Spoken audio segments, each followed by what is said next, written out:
What's good, y'all? It's your boy Flock in the building, and yeah, man, for me taking a break from playing the game because the game has not been really fun lately. They've been patching this game to death, and the second you get used to playing the game, everything that you learn at first is all different now. So I've just been like kind of messing around trying to see what I want to make on Xbox because I am going to get the Xbox at the end of this week.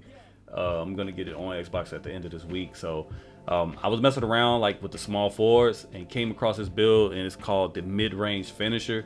I've never seen like this build per se, like out on the park or in the rec center. So I just wanted to show you all how I did this, and if it's a build that you want to kind of like test out and try, which is the one thing 2K got right this year, where you can actually test the build out. Imagine that. They actually did something right this time, y'all. So what I did was, you seen which pie chart I chose. It was the second one. If you didn't catch that at first, or if you're just listening and not looking, it was the second one where the shooting and the finishing is the most. And let's go as far as with the physicals. I'm more likely looking like I'm leaning towards the one with the 76 speed and the 79 vertical. Now you look at that, you say 76 speed. Come on, man, this dude is not gonna be fast at all. And most people that play small forward are typically shooting guards at this game. It's all true. Now you're not gonna get no argument out of me because I typically play small forward, and that build that you all see me talk about with that two-way sharp is a shooting guard. So, and for that reason, so he can keep up and stay in front of, you know, guys that are also playing shooting guard, and people that want to play small forward, they're not gonna bully me, because even at the park with that build, you're not gonna bully me even with a center most of the time. So what I'm doing here, you gotta make sure this stuff is like super particular, like exactly how I did it, because one tip over to the right or to the left or something like that, and they'll call you something else. They'll call you a completely different build, yo. It's crazy like that how they do this with this game. So what I'm doing, the one thing I will say about this build, like, you're good at a few things, but you're not great at anything. And actually, this build to me personally, some people may be like, yo, I can work with that on the defense, but to me, the defense is not that good. It's just really not that good. And the fact that even if you try to put them at 6'8", God bless you, you're not gonna really, you're gonna be even worse. You're really gonna be bad. I don't know why this game is still like that. Like they just won't admit that they messed up with the small forwards. So I really can't stress that enough. Like it just makes zero sense that the small forward position has just it's practically extinct right now. And 3 of the top 4 players in the league are like fucking small forwards, yo. Maybe all top 4 players in the NBA are small forwards. But I digress. Right here, you see where I'm going with it. You see the 90 close shot, the driving layup, at an 80, 79 dunk.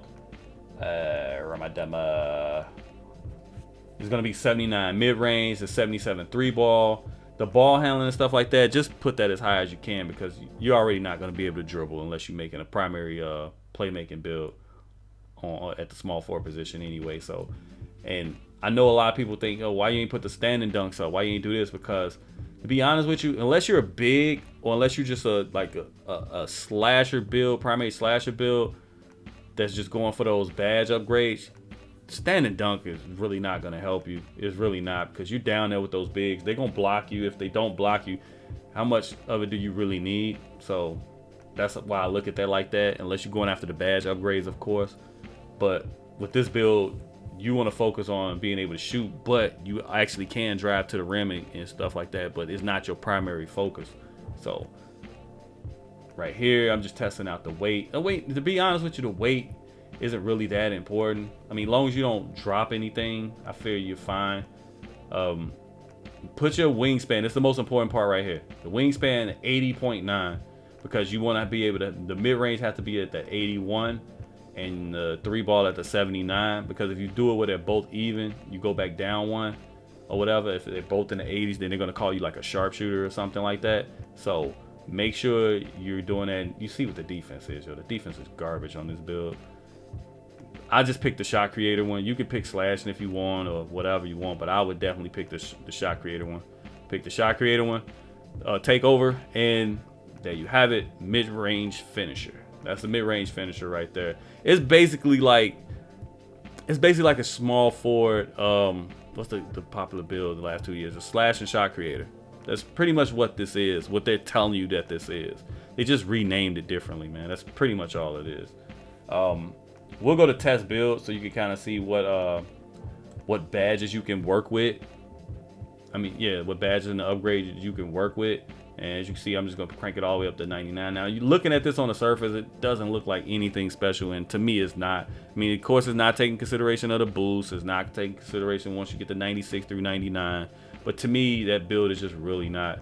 I don't feel like that build is going to be a reliable build. And, you know, only 6 defensive badges. You're going to have to put them all 6 of them on Clamps and Intimidator. I mean, if you put it on anything else, I don't know what you out here doing. You just asking to get cooked. If you play at the park and you a random guy, you just play how you want to play, that's fine. But if you're on a team and stuff like that, you have to like kind of adjust to what the team needs. With this one here, with the 8, Space Creator, quick first step. To me, of course, had an unpluggable, at least on silver. I think anything higher than silver is like overkill because people still gonna take the ball from you. And if you don't know how to just dribble and to get the way you want to get, then you over dribbling for the most part any damn way. So that's how we gonna do that. The finishing, you can get Hall of Fame finishing badges with this build, which is a plus. I would definitely go contact finishing. Mind you, what I'm saying really shouldn't have that much of a bearing on you unless you just trust what I say. But me personally, I would go contact finisher, Giant Slayer, because you're 6'7", you're gonna be going up against the trees, going to the rim sometimes. And you could probably go relentless if that's the route you want to take. I wouldn't mess with consistent finisher because, I mean, having a 79 to an 80 dunk, I mean, you're still going to be doing layups. You're not going to dunk on everybody, and you're not going to get the contact dunk animations, but it helps you. But I would say slithery to kind of avoid the contact because it's just, to me, that's just what I think is the best. You want to avoid the contact if you can, but if you can't, you have that crutch of a badge, you know what I mean, to kind of like help comfort you with that, if that makes sense. With the shooting badges, catch and shoot to me, Hall of Fame is a must. Difficult shots, they messed that up so bad. I would only go silver with that. Range extender, definitely Hall of Fame. Quick draw, you probably have to go gold, of course, depending on what release you have. If they didn't jack up 38, you would only need it on silver. Because that's when I first started playing the game, that's the one I had. And of course, Deadeye on gold, Hot Zone Hunter on gold. Depending on how bad that is still at the time of me making this video.